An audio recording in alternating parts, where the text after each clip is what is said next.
দুপুর নাগাদ বেরিয়ে গেছিলাম মায়ের কাছে যাওয়ার জন্য। গিয়ে রেস্ট নিয়ে আবার রেডি হয়ে পড়ছি। সন্ধ্যাবেলা আবার ভাইকে নিয়ে বেরোনোর আছে। ভাই খুব বায়না করছিল ওকে একটা জার্সি কিনে দেওয়ার জন্য।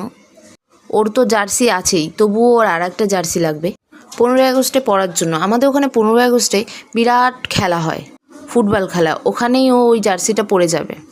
আমারও কিছু দরকার ছিল, ওই কারণে আমি মায়ের কাছে চলে গেছিলাম।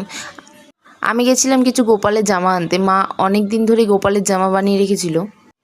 বাইরের দোকানের কেনার জামার থেকে বা তৈরি করা জামা অনেক ভালো হয়, সুতির মধ্যে নিজের মন মতন করে বানানো যায়।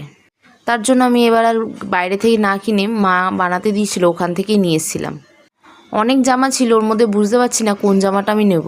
যাই হোক, দুটো বাটি প্রিন্টের জামা আমি নিয়ে নিয়েছিলাম। আমার ভাই আমার হাতে 500 টাকা দিয়ে বলছে ওই টাকাটা নাকি ও গুছিয়েছে জার্সি কেনার জন্য। এমনটা কিছুই না, মাই আমায় টাকাটা দিয়েছিল। দোকানে গিয়ে ওর আবার নতুন করে বায়না শুরু হয়েছে, ওর নাকি জার্সির সাথে এখন একটা সক্সও লাগবে। যাই হোক, ওকে তো কিনে দিলাম।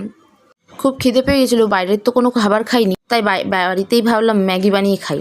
তা আমি বানাবো, আমাকে কিছুতেই বানাতে দিল না। ও বললো আমিই বানাবো। ম্যাগিটা কিন্তু দারুণ বানিয়েছিল।